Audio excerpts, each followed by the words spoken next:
because that is the team that took his teammate out. Kanata Ages also all the way on the front side. Threats and Macwood frozen on their base. They haven't made a single build so far. They've only been focused on shooting. That's giving opportunities for everyone on that middle ground to open up and take a few more shots of different builds.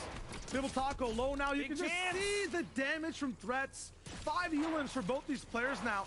It's just huge as Playify goes down. Kanata and Asia, because of all the pressure that's happening up top, they have this opportunity to just keep having mid-ground box fights. 5 seconds of just pressure on walls, big edits and shots raining through. Avery and Commandment, though, run at a time, have to use the zone to get exactly where they need to go. Fast still somehow surviving from the 4th zone all the way up to now and taking such an opportunity. Huge, such an opportunity. It's big. No match gets to climb up a few more, and he still survives. And Tabe was so looted up right now. Look at how much material he has and heals as well. He managed to pick all of that up. He is literally clutching up against all odds. Meanwhile, Avery and Commandment now, 3 eliminations, front side of zone. Clix and Duke are still alive too. Everyone is starting to catch up to the 260 points that Booga and Miro left behind. This will become closer and closer now for so many different teams. Meanwhile, Fatch is alive on the front side of the zone here. Great rotates, playing smart and calm, collected, but he is out of material. Macwood and Threats have height, and they have it under control here, but they are also out of material. They are starting to run thin. Gonna be his final base for Fatch. Team's now starting to clash. There is a bounce back, so we're gonna be running into old builds. Spray all the way. Who was that? I think it's Teo. Teammate coming in from behind the way too. Fatch actually the one to pick it up, so even more mats to use. What a solo performance from Fatch. Pamsto in that driver's seat cerebrally telling him exactly also where he needs to go. Of even Donnie's still alive too. A team that is fighting for it here. Fatch is down low. No way, Fatch! He finds it. He finishes it. Can he get this one too? It doesn't matter. Top 7, he's happy with that. Aviv is now in 12th place. How in the world has this team managed to climb into a top 10 conversation? It will baffle me for the rest of the weekend, but let's go back to the real action, right? Clix is on the front side of zone. He's holding on now. He's in 5th place currently and also has something to bounce back, but the pressure's coming in. It's going to be a long form type of game with this big bounce back. It is the 9th zone. Possibly going to be going the full 2 minutes. Lots of protection for every single player to be able to use. Oh Clix, my though, gosh. he can't do much at all. Has to stay crouched here too, so he won't be able to gain up with the speed.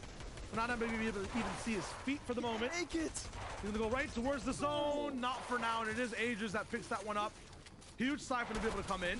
Aviv also working as a solo. Once again, this will be a slow burn. He goes across the right way. Ages going to be interrupted, but not shaken for now. 5 teams still remaining. Ages Kanata playing this very patient, reacting. What sounds are going to be coming from beneath them. That's going to be the key for these guys so far. Cam also alive as one of the only solos it looks like left for the moment. Avery Commandment solo walking through. There's Aviv on the backside. If Avery and Commandment survive a little bit longer, they will be our new #1 place team. If Kanata and Agers manage to find more eliminations and win this, they'll jump up to top 3. Avery continues to open up the gap here. It's looking good. 6 eliminations on the low ground, but they're completely out of material. They're gassed now. After work with Fumes, Cam picks up Agers and interrupts a team that wanted to win, that wanted to climb back in the top 5. Mac was hearing and seeing all this happen and is angry that he doesn't get to stay in the conversation. So see you later, Kanata.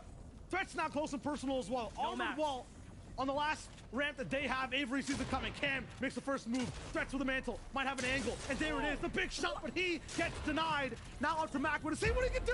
Avery steals it. What a heist. In the last moment, the safe is broken. The money goes to the big bank up top. 8 eliminations will be the win there too. They drive away with the great escape, and off to the sunset they go to live out with the riches there. And they needed those points because now those riches will be one step closer to $692,000. We have ourselves a team that has managed to take opportunity and seize it and execute. Take a look at the highlights one more time. Commandment and Avery have done the unthinkable. It's just putting up the bait, the turn, distraction, and then prestige. It's a magic show in steps from Commandment and Avery. They play so patient once again, understanding the situation. It's a bounce back type of zone. Just make sure you stay alive. Avery is just following bodies and doing big damage.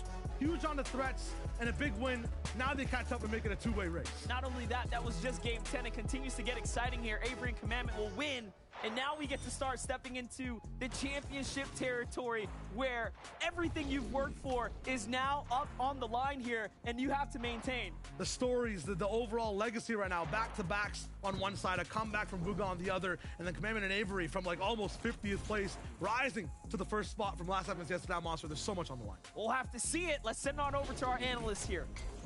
Avery and Commandment definitely on cloud 9 right now.